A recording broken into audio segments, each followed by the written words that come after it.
ओम शांति। आज हम 14 जनवरी 90 की अव्यक्तवाणी सुनते हैं। आज की वाणी का सार है, पुरुषार्थ की तीव्र गति में कमी के दो मुख्य कारण। अव्यक्त बाप दादा अपने बच्चों प्रति बोले। आज ब्राह्मणों के अनादि रचता बाप दादा विशेष अपनी डायरेक्ट समीप रचना, श्रेष्ठ रचना ब्राह्मण बच्चों को देख रहे हैं। बाप दादा की अति प्यारी रचना ब्राह्मण आत्माएं हो, जो समीप और समान बनने के लक्ष्य को सदा स्मृति में रख आगे बढ़ रहे हो, जो आज ऐसी आदि रचना को विशेष रूप से देख रहे थे।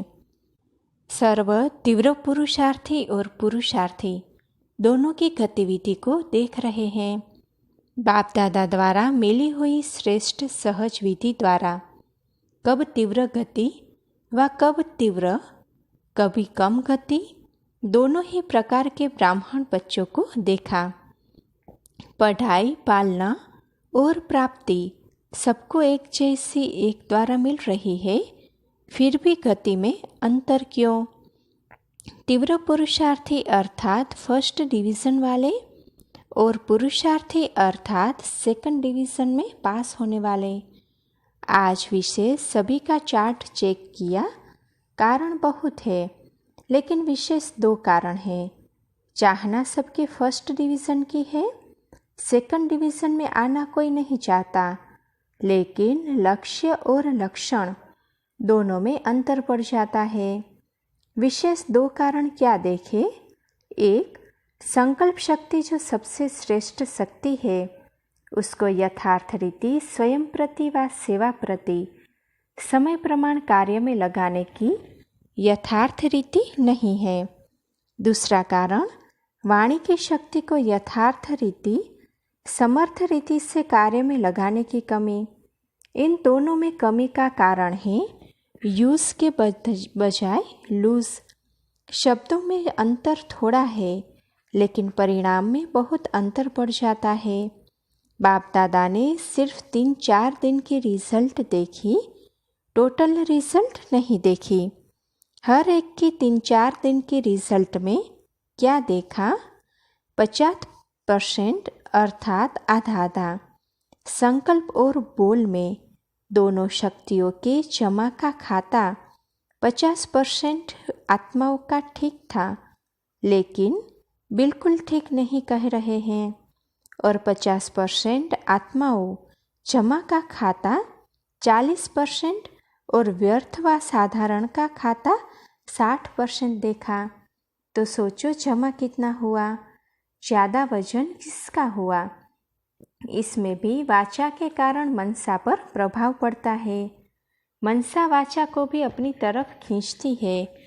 आज बाप दादा वाणी अर्थात बोल की तरफ विशेष अटेंशन दिला रहे हैं, क्योंकि बोल का संबंध अपने साथ भी है और सर्व के साथ भी है। और देखा क्या? मनसा द्वारा याद में रहना, उसके लिए फिर भी बीच बीच में प्रोग्राम रखते हैं, लेकिन बोल के लिए अलबेलापन ज़्यादा है। इसीलिए बाप दादा इस पर विशेष अंडरलाइन करा रहे हैं। 2 वर्ष पहले बाप दादा ने विशेष पुरुषार्थ में सेवा में आगे बढ़ने वाले महारथी आत्माओं को और सभी को 3 बातें बोल के लिए कही थी। कम बोलो, धीरे बोलो और मधुर बोलो। व्यर्थ बोलने की निशानी है वह ज़्यादा बोलेगा, मजबूरी से समय प्रमाण, संगठन प्रमाण अपने को कंट्रोल करेगा, लेकिन अंदर ऐसा महसूस करेगा जैसे कोई ने शांति में चुप रहने के लिए बांधा है। व्यर्थ बोल बड़े से बड़ा नुकसान क्या करता है? एक तो शारीरिक एनर्जी समाप्त होती, क्योंकि खर्चा होता है, और दूसरा समय व्यर्थ जाता है। व्यर्थ बोलने वाले की आदत क्या होंगी? छोटी सी बात को बहुत लंबा चौड़ा करेगा और बात करने का तरीका कथा माफिक होगा। जैसे रामायण महाभारत की कथा इंटरेस्ट से सुनते हैं ना, खुद भी रुचि से बोलेगा, दूसरे की भी रुचि पैदा कर लेगा। लेकिन रिजल्ट क्या होती? रामायण महाभारत के रिजल्ट क्या है? राम वनवास गया और कौरवों और पांडवों की युद्ध हुई। जैसे दिखाते हैं, सार कुछ भी नहीं, लेकिन सास बहुत रमणीक होता है। इसको कहते हैं कथा। व्यर्थ बोलने वाले माया के प्रभाव के कारण जो कमजोर आत्मा है, उन्हों को सुनने और सुनाने के साथी बहुत जल्दी बनाते हैं। ऐसी आत्मा एकांत प्रिय हो नहीं सकती, इसीलिए वह साथी बनाने में बहुत होशियार होगा। बाहर से कभी कभी ऐसे दिखाई देता है कि इन्हों का संगठन पावरफुल और ज़्यादा लगता है, लेकिन एक बात सदा के लिए याद रखो कि माया के जाने का अंतिम चरण है। इसीलिए विदाई लेते लेते भी अपना तीर लगाती रहती है। इसीलिए कभी कभी कहाँ कहाँ माया का प्रभाव अपना काम कर लेता है। वह आराम से जाने वाली नहीं है। लास्ट घड़ी तक डायरेक्ट नहीं तो इनडायरेक्ट, कड़वा रूप नहीं तो बहुत मीठा रूप और नया नया रूप धारण कर ब्राह्मणों की ट्रायल करती रहती है। फिर भोले भाले ब्राह्मण क्या कहते? यह तो बाप दादा ने सुनाया नहीं था कि इस रूप से भी माया आती है। अलबेलेपन के कारण अपने को चेक भी नहीं करते और सोचते कि बाप दादा तो कहते हैं कि माया आएगी। आधा अक्षर याद रखते हैं कि माया आएगी, लेकिन माया चीत बनना है वह भूल जाते हैं। और बात व्यर्थ व साधारण बोल के भिन्न भिन्न रूप देखे। एक सीमा से बाहर अर्थात लिमिट से परे हंसी मजाक, दूसरा टोंटिंग वे, तीसरा इधर उधर के समाचार इकट्ठा कर सुनना और सुनाना, चौथा कुछ सेवा समाचार और सेवा समाचार के साथ सेवाधारियों की कमजोरी का चिंतन, यह मिक्स चटनी, और पांचवा अयुक्ति युक्त बोल जो ब्राह्मणों की डिक्शनरी में है ही नहीं। यह 5 रूपरेखाएं देखी। इन पांचों को ही बाप दादा व्यर्थ बोल में गिनती करते हैं। ऐसा नहीं समझो हंसी मजाक अच्छी चीज़ है। हंसी मजाक अच्छा है वह है जिसमें रूहानियत हो, और जिससे हंसी मजाक करते हो उस आत्मा को फ़ायदा क्या हुआ? टाइम पास हुआ व टाइम वेस्ट गया। रमणीकता का गुण अच्छा माना जाता है, लेकिन व्यक्ति, समय, संगठन, स्थान, वायुमंडल के प्रमाण रमणीकता अच्छी लगती है। अगर इन सब बातों में से एक बात भी ठीक नहीं तो रमणीकता भी व्यर्थ के लाइन में गिनी जाएगी। और सर्टिफिकेट क्या मिलेगा कि हंसाते बहुत अच्छा है लेकिन बोलते बहुत है, तो मिक्स चटनी हो गई ना। तो समय की सीमा रखो। इसको कहा जाता है मर्यादा पुरुषोत्तम। कहते हैं मेरा स्वभाव ही ऐसा है। यह कौन सा स्वभाव है? बाप दादा वाला स्वभाव है, तो इसी को भी मर्यादा पुरुषोत्तम नहीं कहेंगे, साधारण पुरुष कहेंगे। बोल सदैव ऐसे हो जो सुनने वाले चातक हो कि यह कुछ बोले और हम सुने। इसको कहा जाता है अनमोल महावाक्य। महावाक्य ज़्यादा नहीं होते, जब चाहे तब बोलता रहे। इसको महावाक्य नहीं कहते। तो सतगुरु के बच्चे मास्टर सतगुरु के महावाक्य होते हैं, वाक्य नहीं। व्यर्थ बोलने वाला अपनी बुद्धि में व्यर्थ बातें, व्यर्थ समाचार, चारों ओर का कूड़ा किचड़ा जरूर इकट्ठा करेगा, क्योंकि उनको कथा का रामणिक रूप देना पड़ेगा, जैसे शास्त्रवादियों की बुद्धि है ना। इसलिए जिस समय जिस स्थान पर जो बोल आवश्यक है, युक्ति युक्त है, स्वयं के और दूसरी आत्माओं के लाभ लायक है, वही बोल बोलो।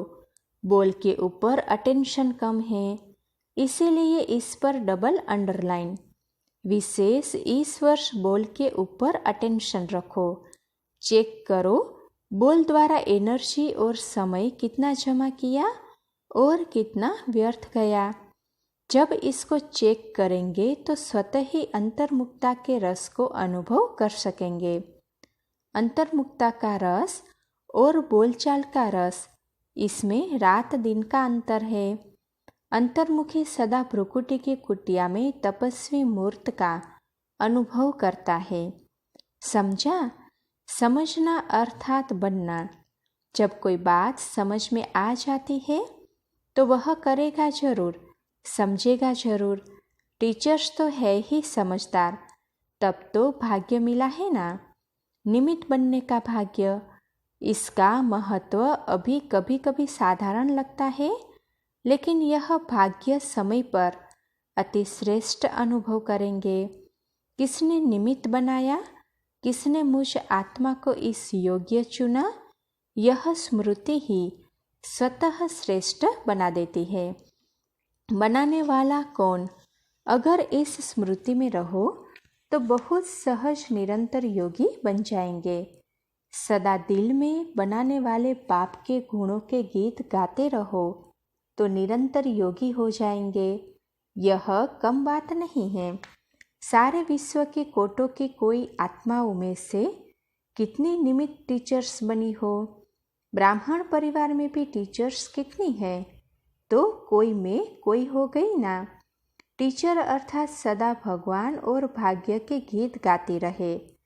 बाप दादा को टीचर्स पर नाज होता है, लेकिन राज युक्त टीचर्स पर नाज होता है। अच्छा, प्रवृत्ति वाले भी मज़े में रहते हैं ना, मूंझने वाले हो या मज़े में रहने वाले हो। ब्राह्मण जीवन के हर सेकंड तन मन धन जन का मजा ही मजा है। आराम से सोते हो, आराम से खाते हो, आराम से रहना, खाना, सोना और पढ़ना, और कुछ चाहिए क्या? पढ़ना भी ठीक है या अमृत वेले सो जाते हो? ऐसे कई बच्चे करते हैं। कहेंगे सारी रात जाग रहे थे, सुबह को नींद आ गई। या एक सेवा करेंगे तो अमृत वेले को छोड़ देंगे, तो मज़ा क्या हुआ? एक्स्ट्रा जमा तो नहीं हुआ। एक तरफ सेवा की, दूसरे तरफ अमृत वेला मिस किया तो क्या हुआ? लेकिन नेमीनाथ माफिक ऐसे जुटका खाते नहीं बैठना। यह टीवी बहुत अच्छी है। जैसे वह योग के आसन करते हैं ना, अनेक प्रकार के पोज बदलते रहते हैं, तो यहाँ भी ऐसे हो जाते हैं। सोचते हैं सहज योग है ना, इसीलिए आराम से बैठो। कईयों की तो ट्यून भी बाप दादा के पास सुनने में आती है। बाप दादा के पास वह भी कैसेट है, तो अब डबल अंडरलाइन करेंगे ना, फिर बाप दादा सुनाएंगे कि रिजल्ट में कितना अंतर पड़ा। अच्छा, चारों ओर के श्रेष्ठ लक्ष्य और श्रेष्ठ लक्षण धारण करने वाले तीव्र पुरुषार्थी आत्माओं को, सदा अपने बोल को समय और संयम में रखने वाले पुरुषोत्तम आत्माओं को, सदा महावीर बन माया के सर्व रूपों को जानने वाले नॉलेजफुल आत्माओं को, सदा हर सेकंड मौज में रहने वाले बेफिक्र बादशाह को बाप दादा का याद प्यार और नमस्ते। अच्छा, जोन वाइज ग्रुप से अव्यक्त बाप दादा की मुलाकात। साइलेंस की शक्ति को अच्छी तरह से जानते हो। साइलेंस की शक्ति सेकंड में अपने स्वीट होम शांति धाम में पहुंचा देती है। साइंस वाले तो और फास्ट गति वाले यंत्र निकालने का प्रयत्न कर रहे हैं, लेकिन आपका यंत्र कितनी तीव्र गति का है, सोचा और पहुंचा। ऐसा यंत्र साइंस में है जो इतना दूर बिना खर्च के पहुंच जाए। वो तो एक एक यंत्र बनाने में कितना खर्चा करते हैं, कितना समय और कितनी एनर्जी लगाते हैं। आपने क्या किया? बिना खर्चे मिल गया। यह संकल्प की शक्ति सबसे फास्ट है। आपको शुभ संकल्प का यंत्र मिला है, दिव्य बुद्धि मिली है, शुद्ध मन और दिव्य बुद्धि से पहुंच जाते हो। जब चाहो तब लौट आओ, जब चाहो तब चले जाओ।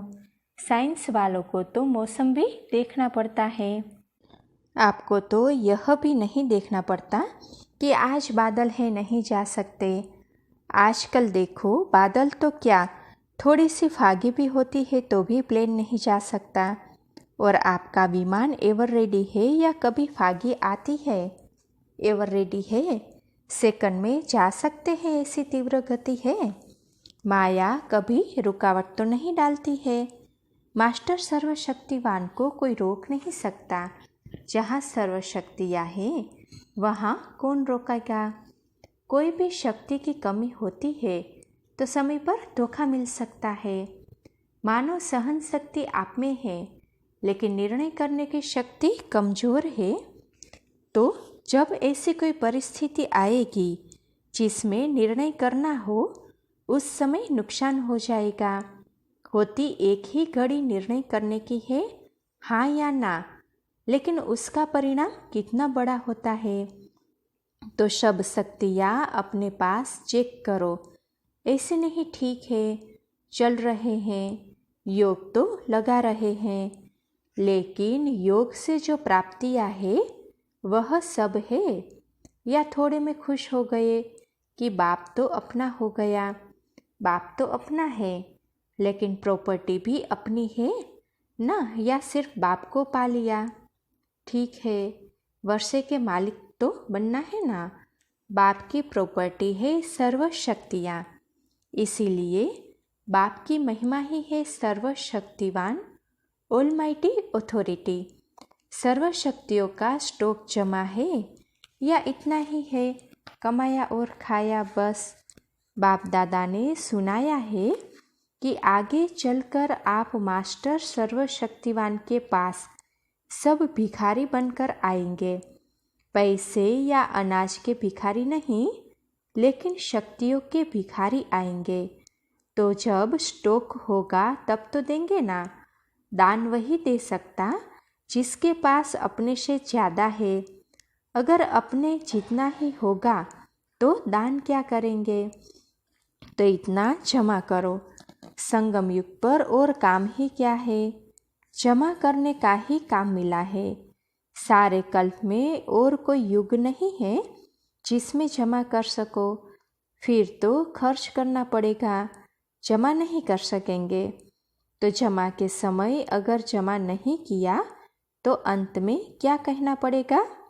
अब नहीं तो कब नहीं। फिर टू लेट का बोर्ड लग जाएगा।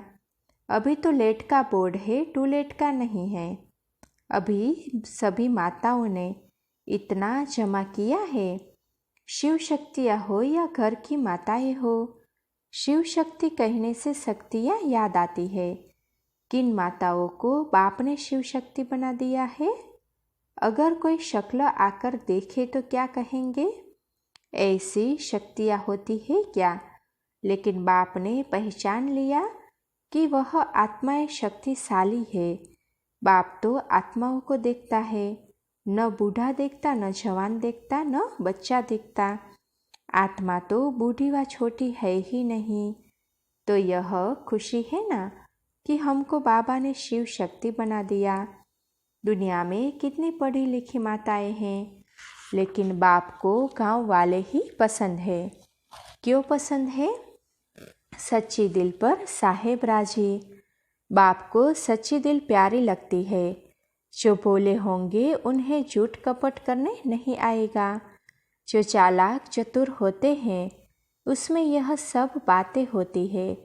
तो जिसकी दिल भोली है, अर्थात दुनिया की मायावी चतुराई से परे है, वह बाप को अति प्रिय है। बाप सच्ची दिल को देखता है, बाकी पढ़ाई को, शक्ल को, घाव को, पैसे को नहीं देखता। सच्ची दिल चाहिए, इसीलिए बाप दादा का नाम दिल वाला है। अच्छा, सदा इस ब्राह्मण जीवन में राजयुक्त, योग युक्त और युक्ति युक्त तीनों ही विशेषताएं अपने में अनुभव करते हो।